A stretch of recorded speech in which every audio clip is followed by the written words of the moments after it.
Welcome to Contractor's Corner. I'm Adrian Park. With me today, System Whisperer, Roofer, Jay Carter. I'm all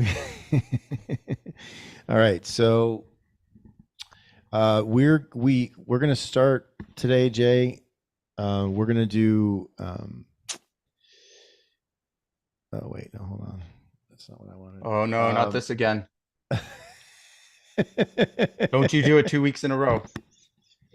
We're gonna do contractor math. All right. Right. Contractor math. Contractor math. Not any other math. Just contractor math. And for anyone that's listening in that was upset, I apologize for saying the wrong words last week. And we've taken your feedback and we won't say the words anymore. We won't say the words. We're just gonna show the TikToks. Okay, so you can see my screen, yeah. So this is one of my TikTok accounts, and these are a bunch of saved TikToks from a something math account, which is funny and clever. And so here's a couple of the ones that I think are the funniest. And let's see if I can get this going. Can you hear this? Can you hear that? Yep. Jay, okay, here we go. This one's short. I want two boyfriends. I want two boyfriends. My mother. I want two boyfriends. I want two boyfriends. My mother, why haven't you found a girl yet? The girls. Yeah. I want two boyfriends. Okay. Here's one. I think I'm going to start talking to men the way I talk to my preschool students. No, thank you, friend. No, thank you.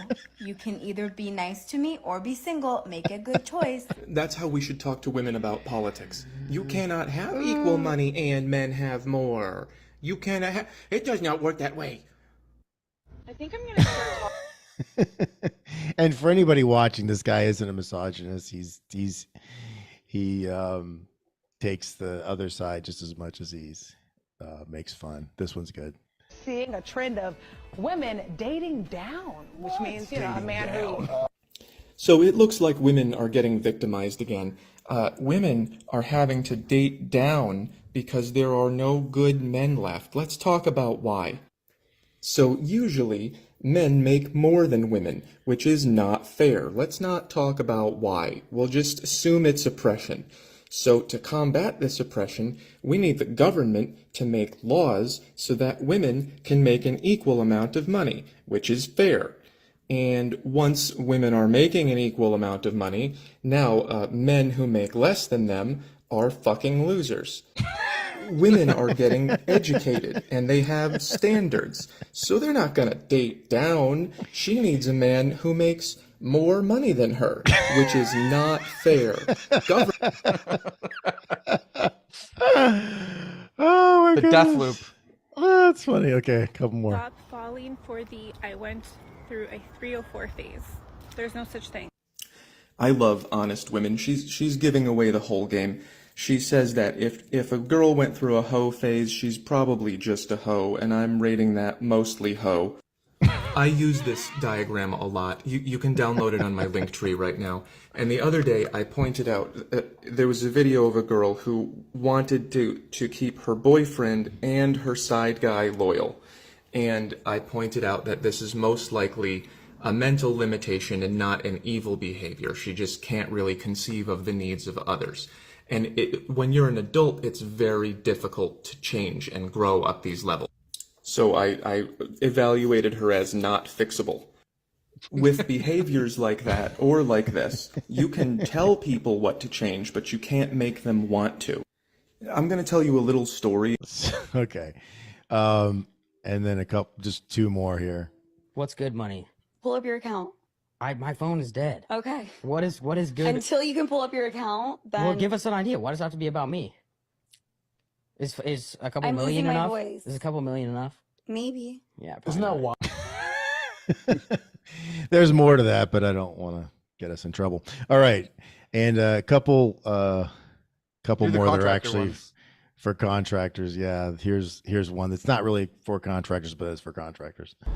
This weekend safety brief. Don't add to the population. Don't subtract from the population.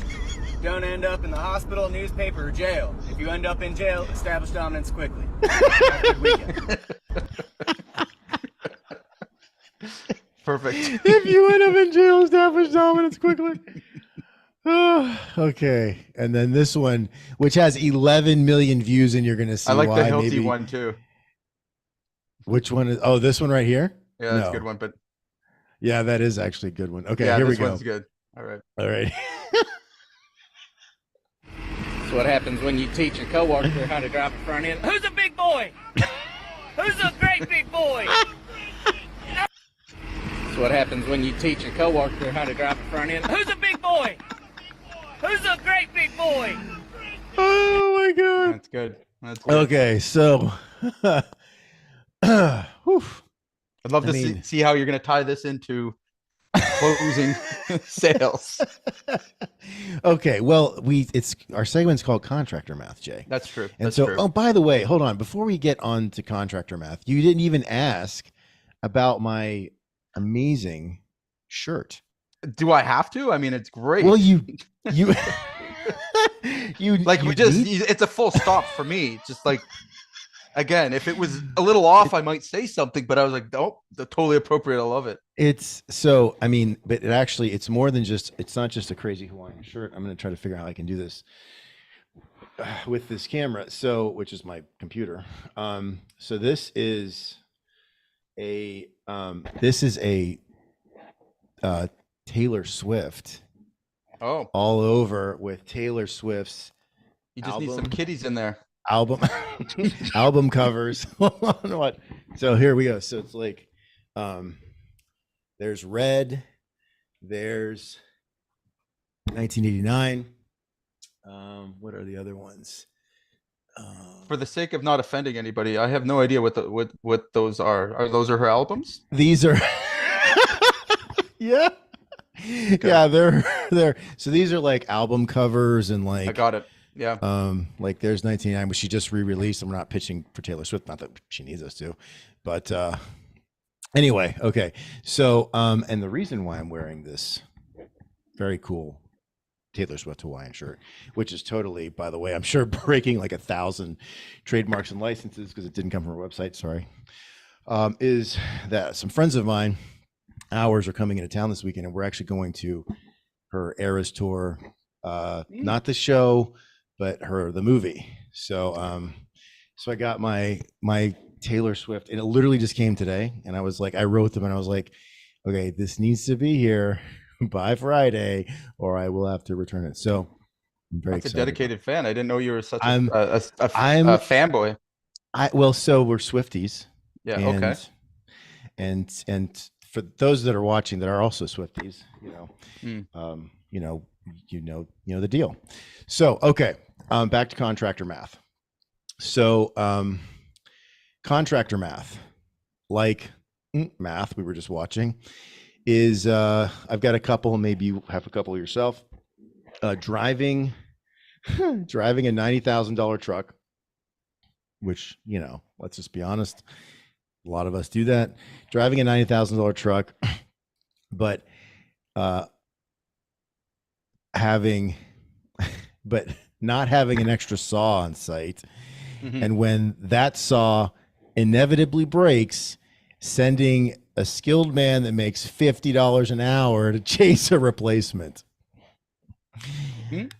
By the way, this is not from my personal experience or anyone that I know. These are just random things that I pulled from the internet. All right. Number 2, complaining about not having enough job leads, but not following up on your bids. And I don't mean from like months ago. I mean from like 3 or 4 weeks ago. Spending $10K a month on direct mailers while having literally thousands of customers' contact information and doing absolutely nothing with it. Getting raked over the coals. And when I say raked over the coals, that's That's PG speak for getting effed by a customer, typically like another contractor, losing tens of thousands or more on a job, and then bidding to them again on the next one. I see that lots of times. Yep. And getting killed again. So that's my contractor math for the week. I've got one. I've got one. Okay, please. So being so busy Yeah. that you have no time for friends, family, and you know you're screwing up, right? But Right. not willing to do anything about it or get anyone to help you not be so busy. Just putting your Just head keep, down. yeah, just continue to and be busy, just- not making money, but then not willing to get any help to fix the problem of why you're so busy, or hire anyone to help you not be so busy. So you're kind of on the hamster wheel, but you don't have time. It really doesn't make sense. I'm not making any money and I'm losing money every day, but I have no time Right. to talk to anyone that can fix it for me. Yeah. Right. I'm too busy so to stop losing money. that I'm is losing money. contractor math, right? Yes. I'm getting your ass handed to you, right? Job after job, and having and your personal life is just absolutely like it's just a dumpster fire. But I don't have any. But I'm sorry, I don't have the time. I don't have time. I would love I don't to have share time. I got a a bid job. screenshot of a conversation I had just like that, where at the exact moment when he realized how stupid he sounded, and it was in a DM script, and I kept questioning him like, so and I won't for privacy reasons, but I was like, hey, like, I understand. He's like, no, he gives me his full laundry list of problems, and like I hadn't even responded to him yet, and I get this big long chat. Oh, I need help. I need all this stuff. I was like, cool. I'm like, can you schedule a call on Thursday? He's like, no, man. He's like, I'm way too busy. I'm like, all right. So I just responded, okay. Let me know in the next few months when you're available. And he was like, are you being sarcastic? And I was like, yes, I am. Yeah. I'm like, perfect. I'm like, remain on the hamster wheel then. And he got it. And yeah, we actually had a call and a good laugh about it, because he was literally like doing exactly what he was complaining about. And he's like, yeah, it was priceless. One of those moments. You don't get a lot of expression through DMs or chats, but you know, when you both connect on the same thing, and you can imagine the other person laughing at the same time about the stupidity of the conversation. Right. And just, you know, and again, we're not like, you know, I mean, we're talking about other people. I mean, some of my contractor math, you know, this week, I mean, some of those are from other folks. Some of those are from my own stupidity, like my own dumb mistakes. And just, you know, if there's anybody watching us right now or on the replay and you're like, man, you guys are judgmental, you're a-holes. Well, no, because like I don't think I've made all of the mistakes, but I sure tried my best to. Like, I didn't make all the mistakes, but buddy, I came really close. So, you know, so we joke about these things because, you know, we've been there, you know, I mean, and, Absolutely. you know, it wasn't funny at the time, you know, we weren't laughing at the time, but we can laugh now. So, Jay, we're talking about closing sales and like strategies to close sales. And so I'm going to maybe like kind of like I'll start us off, and maybe obviously I know you've got a lot to say about this. So I feel like there are. So even though I've sold a lot of stuff, right? So I sold millions in just in a very short period of time. I sold a lot of work, good work, high quality work. And, you know, I don't think of myself as a closer. Okay. I think of myself as, I think my strength is in, and I think this is a lot of people, and that's why I'm saying this. So I think my strengths are in the fact that, one, I connect with people because I want to connect with people. Two, I generally have a higher competency. So I'm, fancy way of saying I'm good at, pretty good at what I do. And I know we're going to over deliver. And then 3, I just follow up like crazy. So I don't think that, and I'm saying that because I think that, my feeling is that other guys and ladies are, they're good at their thing, right? Whether they're, concrete or masonry or roofing like you, or carpentry or whatever, they're good at their trade. But, it's like, it seems unfair to, we're expected as small business owners to, not really expected by other people, but like we sort of to survive, we have to be good at a lot of different things. And so at the same time, it's frankly unfair because some people aren't ever going to be great closers. So that's my sort of like, so there's my curveball. Yeah. How can we help contractors that are, again, like me, because there are some people that are incredible. Like you put them at the table and they will get somebody across the finish line. Right. And we've seen all those guys online, and I don't think of myself as that person. However, in spite of that, again, like I've sold, bunch of work. And so like, what's two things. So how can we help folks? All right. So I think we have to first of all take the stigma away from sales. Okay. So when most people say sales, they immediately imagine a car salesman. Okay. And I know that's what comes to my mind. When we think of that, and we're already, telling ourselves that I don't want to be, X, Y, because let's be honest, nobody likes to be sold to. And it's even harder nowadays. And we're in the post-trust era where no one trusts anybody. So really what we need to do is, it starts with understanding that you don't have to be the traditional car salesman. Okay. And in fact, all sales is leadership. Okay. So remove the idea that you have to be a closer and a fast talker or anything else like that, and replace it with, I need to be a good leader. I need to lead my customers to good solutions that I know I can provide. And you just mentioned it. You were really confident, and you were that. What do you think people want? Do they want to be sold something by somebody that's unsure, or that they can see through, or that's going to, have these magic words? And let me be honest with you. The time that it takes, and what a good closer knows and understands, is all he's doing, or she is leading the customer to a solution and helping them make a decision. Okay.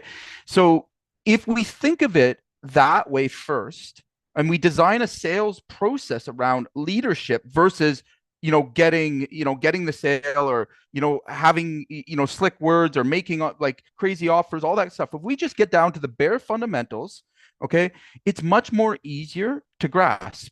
All right. Now, another decision has to be made at a certain point. I think a lot of contractors don't understand the difference between a sale and taking an order. Okay. So a sale is something that you're going to sell that's above, your commodity rate or commodity price. Okay. So this is where we're getting into a range where people are paying for a professional that's willing to pay more than what, again, the average sale is going to be. That's when we get into true sales. Okay. Now, if you're at industry standard, you're the middle of the pack, there's not a lot of sales that's required. What's going to sell your job is all the things that happen before and after you take that call. So you can, and we're seeing this more and more. Okay. So, and I want to give you guys a little bit of insight on this that I feel is really important. First of all, it all starts with knowing your customer. Okay. And knowing the gap that exists between what you offer and what the rest of the market offer, differentiating yourselves. All right. Going in with that first, all right, will help you to identify opportunities. So for example, a millennial, you don't sell to a millennial. All right. In most cases. Okay. Hard sales. Can you explain that? Yeah, absolutely. So hard in-house sales, okay, have been steadily declining. All right. Now they're still done a lot. Guys going out and using the tactics and the strategies. There's a whole bunch of them out there. Tons of sales systems, tons of that. and trying to get them basically to high pressure close on the site, or a combination of. Okay, what we're finding, and our data is clearly showing, all right, and I've explained this to you before, the baby boomers, Gen Xers, all right, they want you to work for an opportunity. So their idea of you working is coming out and seeing them, meeting face to face. They want to build a relationship, all of those things. So if you're reading into that properly, it's opportunity after you do the work. Okay, so you do work first, then I give you opportunity. Okay. Right. Now, what's happened is a giant shift, and again, for guys that are millennials or into that age group, you'll understand. Like, we were all told to go to school and all this stuff, so a lot of this has led to the post-trust era, where we don't really trust anybody, and we know what a sale is. Okay, baby boomers do too, but again, it's they want to meet face to face. Now we're heading into this brand new market, and where the millennials are becoming the major purchasers. The thing is, their value system is different. Okay, so the value system they have is opportunity first, then I'll give you the business. All right. So presenting your quote, the experience you give them getting the quote, was it easy? Was it hard? Like, did I have to jump through hoops?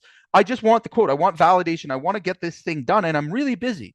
Did you fit properly into that, that process? Are you able to educate me without boring me? Right? Without taking a lot of my time, without, I've already done my research. Again, most of these decisions are being made very quick.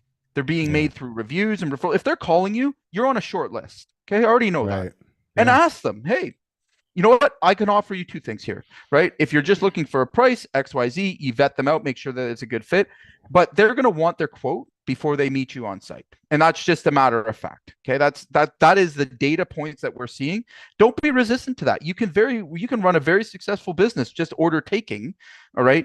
If your business involves a lot of detail and you're doing remodeling, maybe not the right process, but I'm talking more single trades. We're seeing that pattern show up a lot.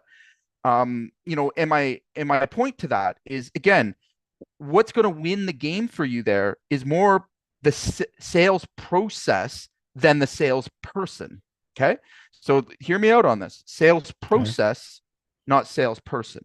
Does that mean you can't have a sales? No, it doesn't mean. We will continue to have salespeople into the future. Their jobs are going to be protected, because at the end of the day, we're still in a people to people business. Okay. We can never forget that. Until robots completely replace us and robots are making deals on behalf of other robots, all right, people will still need to meet you, need to see you, need to see your face. Okay. So how do we go about creating a sales process that doesn't involve a heavy traditional salesperson? And I'm going to give you kind of the formula for that.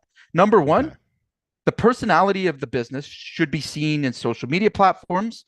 Okay.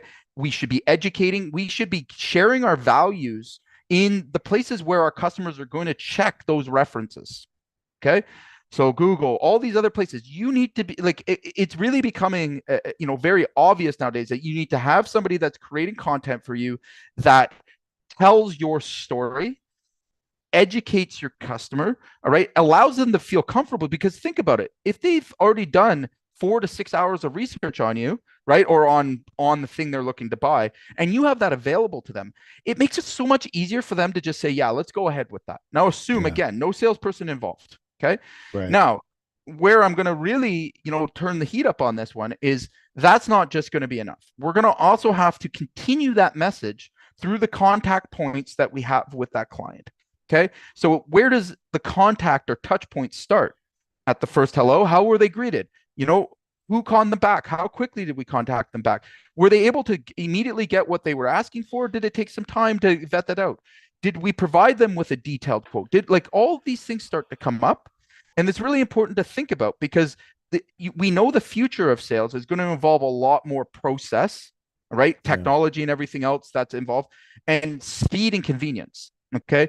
If you're building a sales process around more, hard in-home sales, you're going to start to see a significant decline in that, people just not wanting that, to happen. And it's already happening. Now, again, you could still run a very successful contracting business by doing the in-home thing. And I'm going to talk to that group in a second. But again, I'm talking for the guys that are looking for it. And I feel like right now you could have a really nice hybrid. I know we do. We send out quotes. Our quotes do a lot of the sales heavy lifting, but we follow up. We do not miss on the follow-up. We do not miss on the, the nurturing and the sequencing. And guys, here's what I want to really kind of drive home. It doesn't take any more work. There's not a lot more work. It's very much into automation and into sequencing. Now, there still has to be a person that is, again, in our process, we haven't eliminated the person entirely. We don't feel that's wise yet. There's still follow-up calls. There's, like, we don't have anybody that's like an AI that can have a chat with the client yet. That does not excuse me from being a human being and still reaching out to somebody that I want to do, many thousands of dollars in business with. But what it does do is it makes sure no balls gets dropped, no questions go unanswered, nobody leaves our sales funnel not feeling like we delivered our first promise, and that was to provide them with a quote and a consultation of our service. So if we can feel really great about that, and again, I shared this last week, a lot of people give us referrals that didn't go ahead with our quote. What does that tell you? Yeah. What's that tell you, right? Because you have a great process, yeah. Right. And I understand that, again, it's a multiplying effect, right? So, your lead to your marketing qualified sale to your sales qualified, right? To a sale, to referral and reviews, like all of that is it's a combination. And when they're going through your sales process, the more you've really dialed in on that customer's wants, needs, desires, and understand them, the less people need to be involved for you to make that conversion. So there will come a time where you're going to convert. And I know a good portion of our quotes nowadays are starting to convert without ever meeting the client, which is exciting. Wow. A good portion of them, I'm saying like 15 to 20% do go. Wow. Or in the other way, I've got one sales rep that's managing, multi-million dollars, and sales reps now doing $7-8 million worth of sales is totally realistic with a small two-person team. Okay, so that's the benefit here, and that's the trade-off. Now for B2B, same thing goes, in-house, out-house sales. Okay, I'm a big fan of this system. I really, encourage anybody that is scaling their business to consider it. You have somebody that's in-house, that's, setting appointments, that's building relationships, that's reaching out back to clients, that's doing the things to get the closer in front of the client more often. Okay. And again, this is going to pay off huge, because now you can have one person that completely understands the process and that runs the administrative part of the quoting, the pricing, but doesn't get seen by the customer. And then you have somebody that's an absolute killer that gets out to site in front of the client and now closes that deal. And we're going to see more of a shift that way, because again, the numbers add up. So before, what would take a salesman, and by the way, guys, for all my salesmen that are listening up there, I love you to death, but, and I'm very much a salesman, but generally not organized. Details are, escape them. They're looking at the bigger picture. Having someone administrative that's catching those, those details, making sure contracts are clear, like making sure all the little things are done, allows them to do what they're best at doing. So this is really about understanding the yin and the yang of good sales. Now, again, for my older sales reps out there, this is absolutely crazy. And I know it's shocking. It's cool. You can do it both ways. I'm just giving suggestions here, right? So that's a really good example of what we're using. Okay. So my quotes are done by a team, right? Our outreach and our in-house sales is done by one person. All right. That's setting our closer up for appointments that they're going on, and they're focused on closing deals. So when you have somebody that's entirely focused and that's their entire job, you will see a dramatic increase in your sales. All right. But more importantly, what you have to understand, if you're teaching your team and you have good core values in your company, you're also setting up a better client experience, because now we're paying more attention to the things that are very valuable. All right. How do we make our clients feel? What's their experience like? Did we practice leadership in the sale, or are we just trying to sell them shit like everybody else, right? If you go in with that mindset of, I'm not here to sell you anything. In fact, I have nothing to sell you. All right. I'm here to lead you to a potential solution. If my solution doesn't fit, I'm not going to offer it to you. And that's perfectly okay. Right. Yeah. It changes the expectation you have of yourself. Okay. And I think a lot of what happens is, and contractors especially are famous for this. I've seen a lot of contractors that could fully go out and work for customers directly, drywallers, flooring guys, but they stay stuck with the builders because they got this, this magical idea of what a salesperson, like, this is a fast talking slick guy. And I want to draw some light to this. You can very well get by just being a normal dude saying normal things. If you know about leadership, don't forget the scripts, forget the tricks, the ticks, like forget that. Okay. Learn to just lead your customer to the solution that's going to fit their problem. All right. And then let the sales process part help to close the deals, the ones that maybe you weren't, hard on, because you put so much pressure on yourself of closing that deal on the spot that you literally forget all the important things. Like, guys, 30-40% of your deals will close on the spot. If you're a closer, what happens to the rest of the 60%? You're going to close them over time, right? As long as you don't give up on that lead and you have a system to follow back up and re-engage and, keep them involved, they're going to come back to you. You know why? Because people appreciate that. That's being human. All right. As long as that the intent behind it is, like I've said, is to lead them to a solution, even if it's not your solution. If you've helped them solve a problem, okay, it's a win-win. And guess what? They'll refer you. Like, just because somebody didn't go with you doesn't mean they're an enemy now. Okay. And this is the stuff we have to get over. This is the stuff we have to get out of our minds. And it's also what's creating the anxiety of being a salesperson. Okay. I don't want to sell anything. Okay, great. I don't suggest anybody does. You know why? Because a salesperson, like a car salesman, they get as far as no and they stop. All right. A closer or a closing sales process starts at no. Okay. So hear me out on that. Like, listen to what I said very carefully. So a good sales process and a good closer starts at the word no. Expect no. I go in assuming no. And all that means to me is I've still got a little bit more work here in helping them make a decision. All right. And my leadership leading them to that point, because that's just them telling me, hey, I'm not comfortable yet.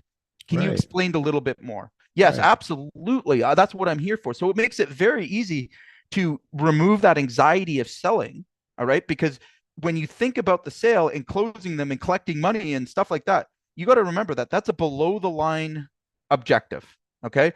And people will sense that from you and they won't feel confident or comfortable in you. And no matter what you say, all right, you've played your card.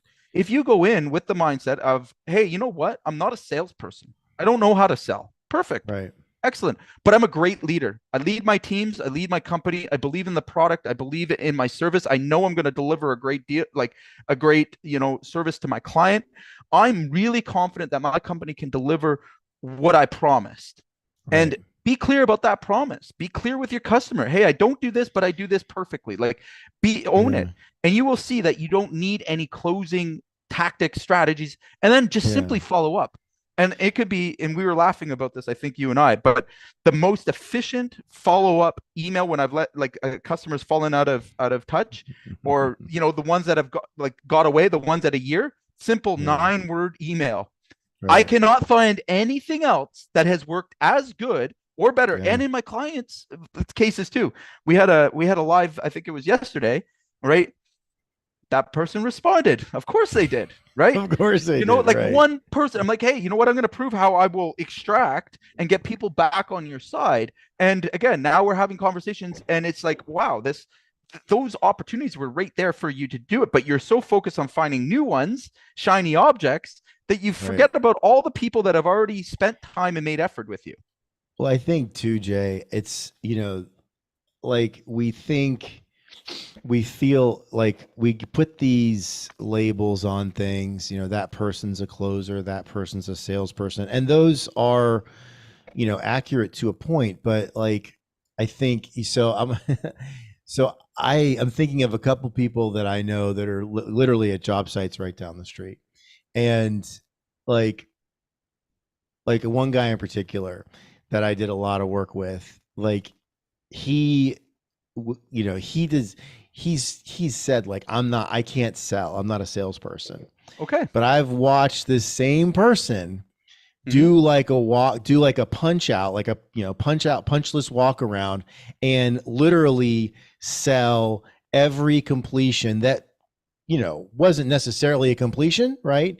And sell change orders to the guy he was working for and not realize he sold a bunch of change orders, right? Like, well, when, and in it's the, just during the it comes punchless walk around. I mean, and all it is, I was going to say, is that, so I think if we just replaced that, like, selling with, like, being certain, like, being confident, because certain or being a good confident, leader. because one of my favorite things that I heard Tony Robbins say when I first started following his work was that when two people meet, the person who is more certain will generally influence the other person. And to your point, like, that was that, and other things that I've kind of picked up in the last several years have given me a lot of certainty or confidence when because again, I've never thought of myself as like a closer salesperson. At the same time, I sold, a lot of stuff. So a lot of work, sold other things. So, it's now, like, today, I think, well, whatever I'm doing, whatever the mission is, like, if I'm actually selling a product or service, or if I'm just, like, communicating with people, like, I'm going to get as certain as I can, right? I'm going to get myself certain, because whatever situation I'm going into, whatever interaction that is, even like with my kids, or, like with people or friends that are looking for advice, like, getting into sort of a mindset or a state of certainty, like, is a game changer. And then you're not selling, you're just certain about that thing, right? Right. So I think I think we can just, like, demystify it. Like, it's not this magical thing. Who you're a salesperson. Like, if you get certain, you're going to influence another person. If you're the person that's certain, it has more certainty. Absolutely. And I think, we're at the time and place now where we really should put different expectations on this role.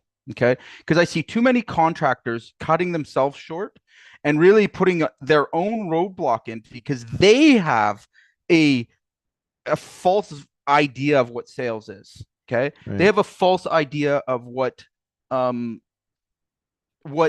salesperson does. My daughter just busted in. I love it. So cute. So I think the first part to this, solution is actually coming up and, understanding that you don't have to be a traditional salesperson. Give me 1 second here. Let me grab you her. don't have to be. And while you're doing that, Jay, I'm just going to say that I think, my follow on to the certainty conversation is that, like, this is really, really, really great news and it's not just, for everybody. If you own or operate a business, small business, middle market, whatever, like, it's great news to know that, like, because I remember, coming up the way in the sort of the way I did, the industries I did, like, for years, for most of my career, I thought I've got to be a better closer, and today it's so liberating to know, what, I don't ever have to be one of those guys. All I have to do is, whenever I interact with someone, I'm going to get as certain as I can, and I'm just going to follow a process. And then the other little, like, thing that I practice personally is, and I think I've shared this before, the 4 S's, which is some will, some won't, so what, someone's waiting. Like, it's not personal, right? If somebody doesn't sign a contract with me, it's not personal. They didn't, it's not because, like, not being they rejected. they don't, it's not because they don't like me, or they don't, they might have a problem with the company or whatever, but it's not personal. They don't know me personally. They don't know me as a, as a father or a friend, or, you know what I mean? So it's like, I couldn't take it personally if I wanted to. So I think that, like, kind of like, again, like, shedding some of those, those things that we traditionally, like, think of as it's got to be this way. And, like, again, so if I'm a roofer, or I'm a carpenter, or a masonry guy, like, I don't need to be a closer, right? If I just have a level of confidence and I follow a process, I can crush. Absolutely. And Yes. again, absolutely 100%. So, and here's the other side of it. Okay. I know for a fact, I know this for an absolute fact, and I've seen it at scale. I've seen it not just in my own business. I get the privilege of looking inside and under the hood of many businesses that have sales problems. Okay. Yeah. I go into businesses with salespeople. And what I'm finding more and more and more is just a complete and utter misunderstanding of what it is to provide your service. And what's evolving now is a whole different pattern of how people want to be, want to have services and products offered to them. Okay. Yeah. So I would encourage everybody to kind of throw out those traditional views and move. Listen, if you don't like to be in front of people and you don't want to sell, cool. Focus on your sales process and you don't need to. Right. Okay. Right. So again, if you are one of those people that, you can't see yourself now or into the future hiring salespeople and all the stress, good. So pick your side. Okay. Pick what you're going to focus on here. Should your focus be on becoming a better closer? No, you have anxiety towards it. You'll never be confident enough to really do it if that's truly the problem. Okay. Now, throw that idea out the door. Get really good at explaining your offer, finding the people you do best business with, understanding their problems. Okay. So that everyone that comes in feels warm to you. And now you can just do what you already do. So how are you going to get there? How do you do that and scale and have predictability? Like I've said, you align with the right people. Companies like ours can build your sales process for you. Right. We can come in and just lay it down. Don't get into the weeds. Don't try and reinvent the wheel. It's already been done many times. Okay. Let the sales process do the persuading and the educating, and be great at offering your service. Be great at delivering your service. Yeah. Don't dwell on something that is beyond you, because listen, at the end of the day, I see it every day, day in, day out. I come across people that are amazing operators. Okay. They know how to operate a business at such a efficient level. And guess what their problem is? They can't sell. They can't market. Right. And they let that hold them back. And the unfortunate side is most of that stuff can be corrected with a sales process that gives them enough of an edge where now the operations of their company can shine, and the sales. And it's like we've delivered life to them. Okay. Then I see the other side where we've got guys that can sell anything to anybody, quickly, but they can't operate a business. It's never the two of them together. They cannot, they've got no operations. Everything's a disaster and unorganized. So really where you want to think of, and I'm talking about guys that are in startup into even into where they're thinking of scaling. I've said this and I won't recant on it. We have to always have the mindset of a sales and marketing company, but that doesn't mean you have to be a sales person or have that view. No, you need to really focus on how you treat that customer, the interactions, the touch points, the conversations that you do have, and you can systemize that. Okay. Don't feel like you have to have these, crazy skills. And if you don't, I promise you, if you do the first part, okay, and just this, and I'm going to give this simple game plan here. Okay. You're going to get a CRM. You're going to follow up with every single customer. All right. Every single one. You're going to automate it when you've got the messaging right, when you've got the text right, when you got the emails right. You're going to automate that so you don't have to do that anymore. Okay. You're going to pick a lane. You're going to pick what business, who you serve. Okay. If you could do those things, that will take most companies, just that alone. Okay. In that exact order, that'll take most companies from $1 million to $3 million without a struggle, without a salesperson. Okay. And again, call me out on it. I dare you to. All right. I've seen it over and over again. I've done it myself. It's only when you climb above that, like once it starts to get to a point where you have to sell premium. All right. And I hope every contractor here, or in B2B cases, there's a little bit of different, aspect to it. But I'm talking more for my guys out there delivering B2C business. All right. From $1 million to $3 million, you can get by with no sales team at all. A good estimator, if that's you, like I've personally ran jobs, sold jobs, did all of them and got to 4 million just with myself. Okay. Nobody else. Okay. But I had a great process because there's no way I could catch all the things, but only when you're thinking of going from that 3 million up, Now we have to get really smart about sales. This is where we're going to bring professionals in that you're going to pay good money to. That's going to be their entire job in world. And that's where we get into, again, very higher level processes where you do have what I would call a traditional closer. Okay. And again, the reason why you're going to have that from the $3 to $8 million range. And again, it doesn't mean you can't have them at the lower ranges, but this is where the impact of that person becomes very measurable and has massive results. Because without somebody that is fully committed to, moving people from no to yes, okay, a lot can be lost, especially charging higher prices, because you will need to scale. Okay. Right. That's where the mix up comes. And that's where the confusion comes. And a lot of times is contractors still feel like they're on the tools and, oh, that's too expensive and I can't afford that. And like at a certain point, you have to bring in executives. Okay. And a salesperson is an executive in your business. And I will tell you the truth. Okay. I paid sales reps more than I made a lot of years. All right. A lot of years, my salespeople made more money than the company made or I made. Right. And it was like appropriate. Right. And but that's the price you're going to pay. Don't be turned away from that, because what it's doing is it's growing your company in exchange. Right. When you start to combine all of these things and you're getting the higher premiums, that's when you start to see the higher profits. But that's a growing curve, and that's a growth phase that you have to take on personally. Right. So again, if you want to go from that $3 to $8 million range, be prepared to be very committed to the sales and sales process, because at that point, your business just will not grow any further than your skills that are built. I can tell you, I mean, I think from both of our experiences, I mean, I'm thinking of my own. Like, I know that a lot of people would have a problem with what you just said. Like, I'm not paying somebody else.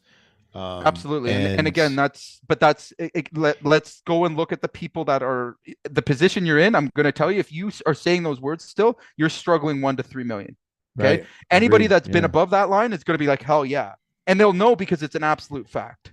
Well, I think too, Jay, to your point, because it's kind of like this, to maybe help. So, for the folks out there that are, maybe they've broken above 3 or 4 or 5 on their way to 10, or maybe even more, and maybe they still struggle with that. It's, like, how can I pay someone more than I pay myself? I took the risk and all that.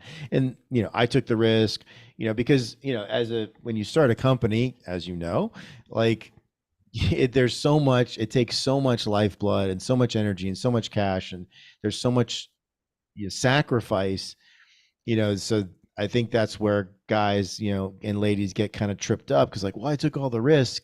Why would I pay someone else more? And I think here's where accountability.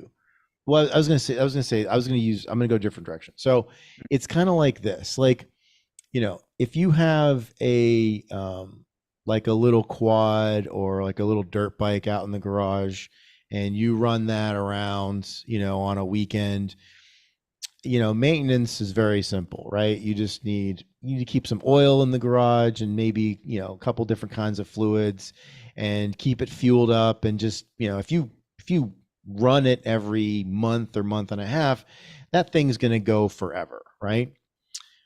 If you have an 18-wheeler out in the garage, right? And you take it out for a weekend and you do that consistently, maintenance cost is going to be substantially more, right? You're not gonna maintain an 18-wheeler, a big truck with a couple quarts of oil, right? You're gonna have, first of all, a professional that's gonna look at it on a regular basis with scheduled maintenance, right? And it's gonna be many aspects, right? You're gonna have tires, and you're gonna have all these, there's tons of pressure lines with those things. I mean, that is a complex machine that requires ongoing maintenance and substantial out of pocket, right? Now, the difference is that with a little dirt bike, you get a little bit of enjoyment, but you're not moving anything, right? You're moving one around, and you're not going very far because it can't handle a big load.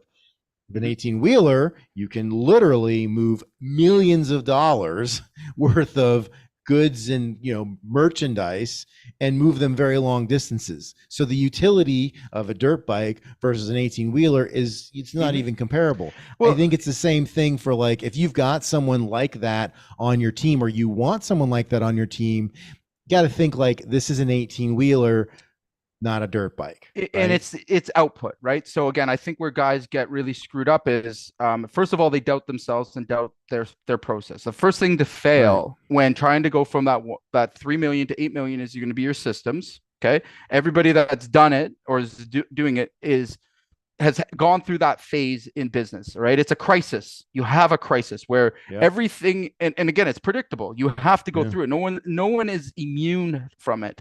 Okay. And the crisis happens when you have all of these question marks, and our first instinct is to do what? Oh, we want to control.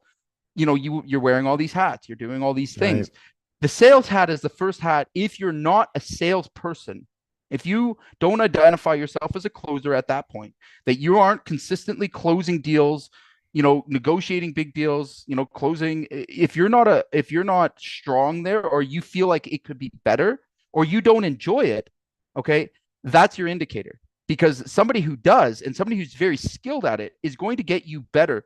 And if you don't replace that role, okay, like it's just numbers, okay? At the end of the day, if somebody comes in that can close at 40 to 45% predictably at a higher price, and you can only close at 20%, what does that mean to the growth of your business? It means you won't get to the number you want to, okay?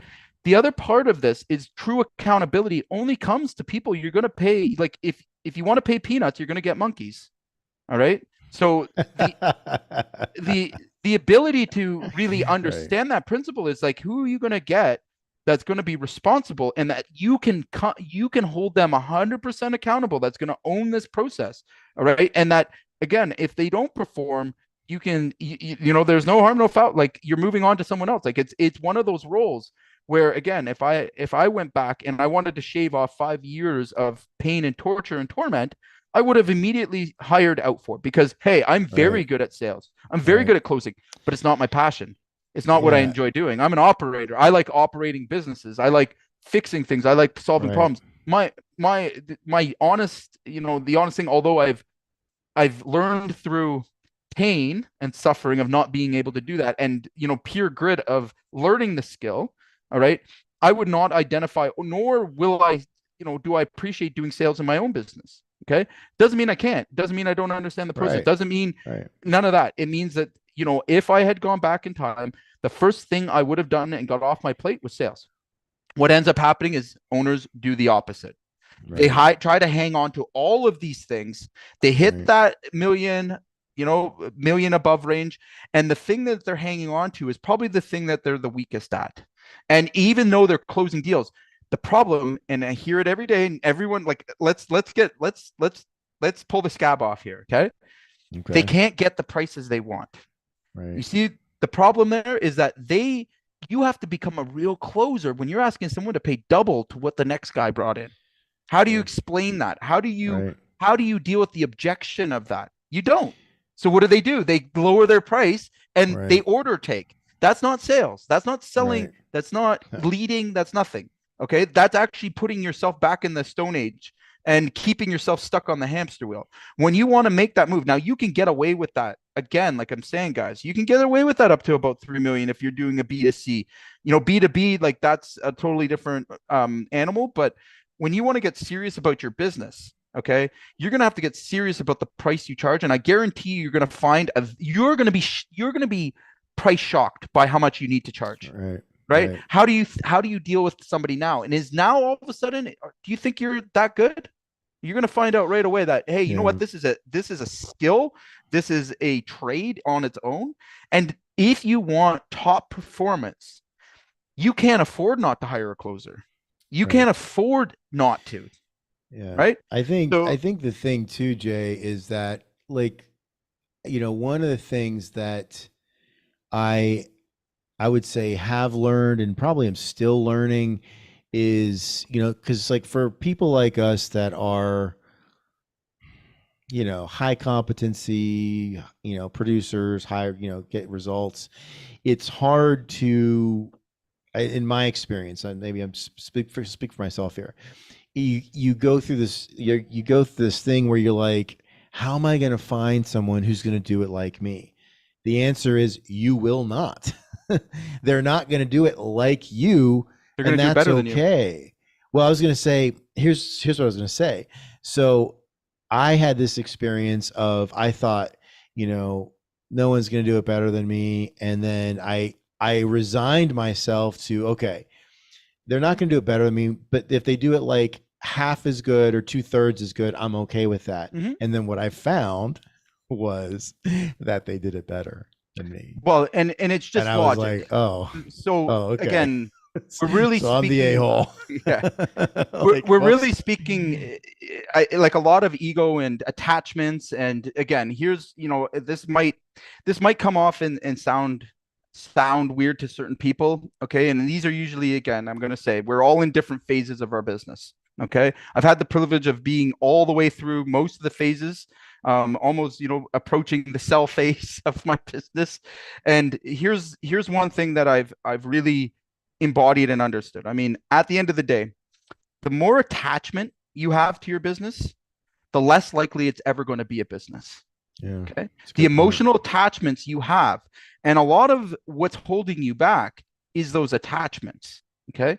So again, I've learned this, there was a good portion of my life, and oddly enough, the years I really struggled, the ones that where things went really bad for me, I struggled with the attachments that I had. Oh, only I can do this. Only I can. Yeah. And all that is your insecurity underneath that, right, because you don't know. All right? It's because you want to stay in control. You don't want to lose what you've built. And it's and you're looking over the edge of a wall, and you have to bring somebody in. And what do I find? Most guys, they didn't start with a plan.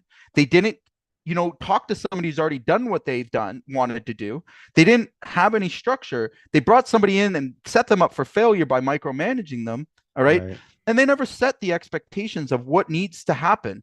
And those, I feel, are such easy mistakes to avoid, especially nowadays with all the information and all the stuff. Find your context, find the person that's done what you want to do, right? Ask them. Work with them, again, pay them, do what you want. If you think for 1 second that you won't pay one way or the other to get from point A to point B, you are sadly mistaken. And the investment doesn't stop again. But the rewards for breaking those price points is your freedom. Again, guys, you're going to be trapped in a business. I'm going to say anything that's up to $1 million, you're definitely like, you're trapped. Like there's not a whole lot, very few businesses that have given me an example of like making a ton. Up to the $1 million point. So I'm talking about guys at 550. Like you might make 100 or 200,000, but you're not going to make real sustainable like wealth. Well, yeah, and are they paying themselves, or is there's a lot of things. And again, it's just numbers. At the end of the day, I know what you would have to charge, and there's no way that you're going out there charging 10 times what the next guy's charging, right? It's just it's economies of scale. Your freedom really comes back to you when you break through that $3 million mark. All right. And again, I'm talking strictly B2C. So guys that are doing B2B, I could have this conversation in commercial and all that. Like there's definitely a different, different numbers and some, niche things I've seen guys do very well and be really happy. The first thing they know though, is what do they need to be happy? If you're satisfied making $100,000, $200,000, perfect. Stay in that lane. Don't grow, don't build. You should be looking at just holding in place, offering great service, and getting it back as much time as you can. But for guys that are on the push from 3 to 8 and above, this is where again you have to get very intentional, right? You have to get very clear, and you have to have departments that are going to manage things, silos, that are going to be 100% accountable. And again, this is where the investment part comes in. And it's not that, again, you're gonna put your bets on bad ponies. That's going to happen. You know how many salespeople I've hired and that it didn't work out? All right. But it's still well worth it at the end of the day for the ones that did. Okay.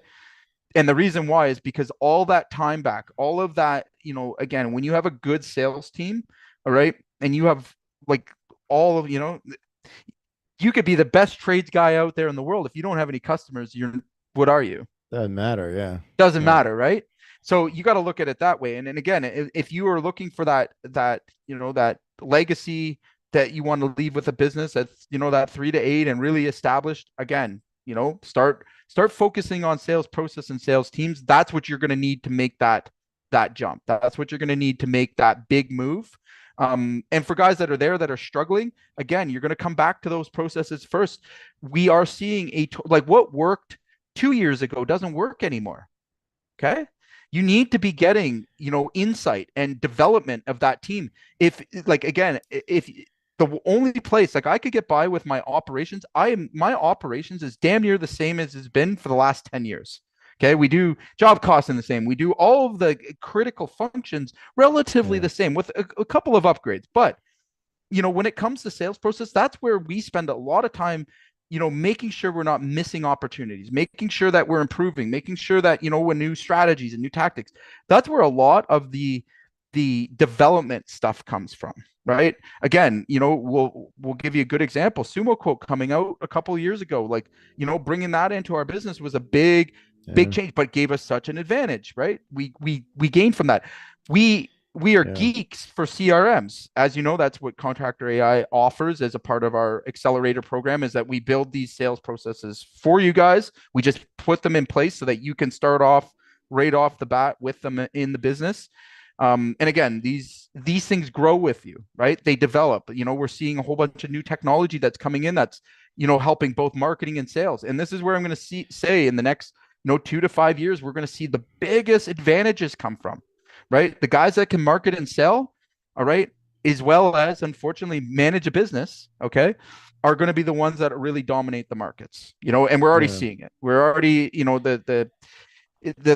the gone are the days of the guy that's, technology free, out there writing quotes with the sales team. Those are very quickly coming to an end.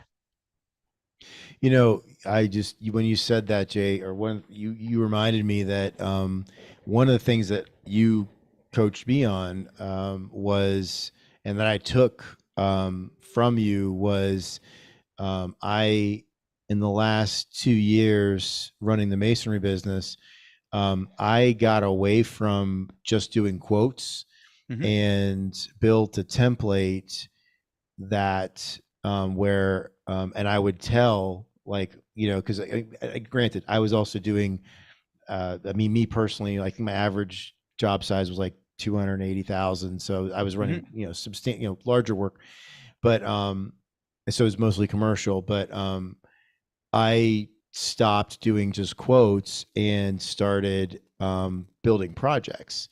And so like that shift, just that little shift in our process was huge in like setting and like winning even more bigger projects and coming in, even though we were a niche trade in masonry restoration, I would come in like a GC and have like every little thing handled. And I got that from you, right? I learned that from you because I was like, oh, why am I just giving? I mean, we have to do this stuff anyway. Let's put it on. Let's show them what we're doing, like staging and all those little details that, trades don't typically do because that's what the general does. Right. And so that's what I think, just to put some like meat on that bone or that thing that you were kind of building, like that was such a big thing. And even now, like I've been gone almost a year, and a lot of the projects that I bid, they got, right. That I've used that process. Right. And some big ones, like there were some like high 6-figure jobs. Right. Well, and I've driven past the equipment, like, oh, it's great. They got that job.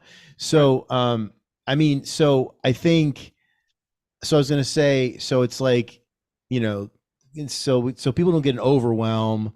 Like there's lots of ways to do this, right? To like, okay, so what do I do next? I mean, one of the things I was going to point out is you did, I always remind everybody that you do free trainings on Thursdays. Well, yesterday you did like a little bit of a twist on that, which I loved. And, where you took one of our customers and you just like went live with him and showed like everybody how to like go and get 100,000 in sales just in jobs he's already bid, right? And like stuff that's just hanging around in his pipeline. And so like what, I mean, so that's, I mean, I think that's great. And we're going to do more of that stuff, because I think, again, like for anyone that's listening to us, we're not gurus. Okay. I'm never going to be a guru. Right. I'm not looking to, be an influencer, because if you listen to a lot of the stuff that's going around, great information, no context. Right. Okay.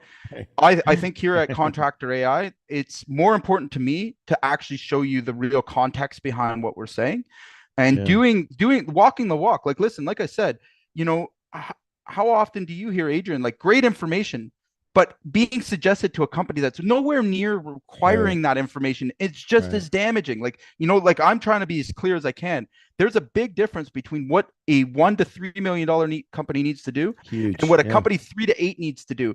And you can have some overlap, but the right information at the wrong time is just as damaging as anything else. So, we're going to go out of our way now to really show the context around, like we're doing, like, our company, my company, sorry, is actually doing this stuff. Right. And I think, again, I feel like the audience is going to come back to more of let's follow the people that have got actual proof that they can make things happen. And yesterday was a good example of it. Like, here's a contractor that's well established, been in business for a very long time, missing one piece that's holding him back, and we can solve that for him in a couple of Facebook Live sessions and fix it entirely. In fact, he's overwhelmed today with messages. So, I mean, it's a good problem to have. Yeah. And so just really quickly, because everyone watching right now is like, or on the replay is like, what the hell is he talking about? So what Jay did is Jay went live with one of our customers, and who has a great electrician business, and essentially went into his contact manager, customer, CRM, and found like customers that maybe hadn't been followed up with, or $4 million worth of, and $4 million in bids that, that needed to be followed up with, that maybe hadn't heard from somebody in a while.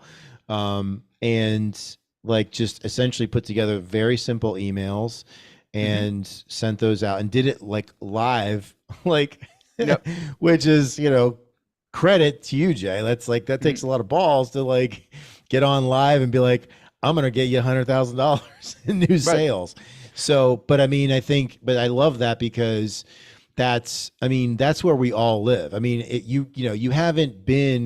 you're not really like, if you haven't lost a huge contract or like missed out on something big, you aren't in business. You haven't done any business, right? You have if you haven't lost big, you haven't done it yet, right? So, like we should. I mean, I think we should be doing a lot more of that. I love. We're going to. So, I mean, again, that was, and I much rather, I've yet to ever seen that kind of stuff being done on other channels and other resources for information. And I think there's a good reason why, is that the people that are delivering that are generally very good at content, but they're giving just the same well-known information out to people and throwing it at them like they're supposed to be able to put the context to it.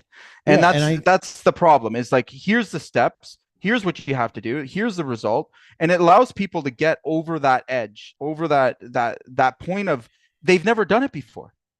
Right. They haven't experienced it. So, what's coming through on my end is that, it's much easier to go in and show somebody, do it with them, right? Get them to experience it. And now it becomes a habit of theirs. Why? Because they're winning from it. And there's so much low lying fruit that we're blind to. It's a good saying. You can't see the forest for the trees. If you've been working in your business for a long period of time with not a lot of change, it's so hard. And for me too, like, listen, I've got coaches. I get coached. Right? I'm a student first. And the reason why is, again, when you're in it, it's so hard to see the easy things that are just passing you by. They go right over your head, right? It's one of those things. Yeah. And I was just going to say, just again, real quick to clarify that. So, so the tactic, if you will, that you used was what's called the 9-word email, which is literally, which my version of that, which I got from Chet Holmes, which I love and still use, is, like if you want to get a response, and this is free, anyone who wants to use this, I use this in text message and in emails, and I would just put in the subject line if it was an email, or obviously if it was a text, just send it as a text. Hey, have you given up on this project? Right. And which is a version of the 9-word email. It's just like one sentence, and you think, well, that's kind of dumb. Oh no, it's not dumb. Like it's the most efficient follow-up process there literally is. And I remember being on a calls on some calls last year doing pipeline reviews with some of our people, and one of my people was like, he's like, does that really work? And I was like, yeah, it works. So he's like, hang on a second. So he got out his phone and he sent a text off to someone that wasn't responding to us. I use it with my kids. What do you mean? Got the contract. like literally called. I mean, got a response like within 30 seconds. Yep. So my point in bringing that up is that like it wasn't some complicated thing, some voodoo that you put together, Jay. It was like 9-word emails that were like as basic, like that literally like a child can write. Right? I mean, and very basic, very simple. And you went into their existing contact manager CRM, where their customer database, and just looked at stuff that hadn't, people that hadn't, been communicated with in a while. That's it. No witchcraft, no voodoo, no fancy stuff. No, just good old fashioned follow up. That's all it is. just following up. That's right. All right. So final thoughts. I think, to kind of like put a pin in this, I think we both agree. I mean, there certainly is a place for closers and those that, and by the way, just quick aside, if you have someone like that, right? If you're listening to this and you have someone like that, having a better system process is going to make that person that much more deadly, right? So because they're not going to, a natural closer is not going to naturally be organized, right? That those two things don't go together. So when you have a better system for someone like that, they're going to perform even better, and they're going to make more money, which they're going to be more motivated, and you're going to, create this sort of flywheel. There is no downsides. Yeah, there's no downside. So it's like, even so, I mean, we're talking to folks that are the most of the population, which aren't closers like me, but like, if you have someone like that and you have a system like, and I mean a system like just a very simple way of like lather, rinse, repeat of doing these things, following up, buddy, watch out. So, we are, so to kind of wrap it up for this week. So as far as, we're going to be doing more of these. So Jay, are you going to do that again this Thursday? Yep. Like something like that. Okay. We're going to be going live. Absolutely. Okay. So Jay's going to be going live Thursday. It was 3, right? 3 o'clock. Yep. 3 o'clock. So the free training he was doing, we're just kind of flipping that. And I mean, it's still free training, but now we're just going to like do it live, with folks that want to do it with us. Right. I mean, but you're doing with the electric company right now, right? Or with the electric contractor. Okay. So, we're doing that. We are every Friday at 3 o'clock Eastern time. Jay and I are live, bringing as much value as we possibly can. I go live every Monday at noon.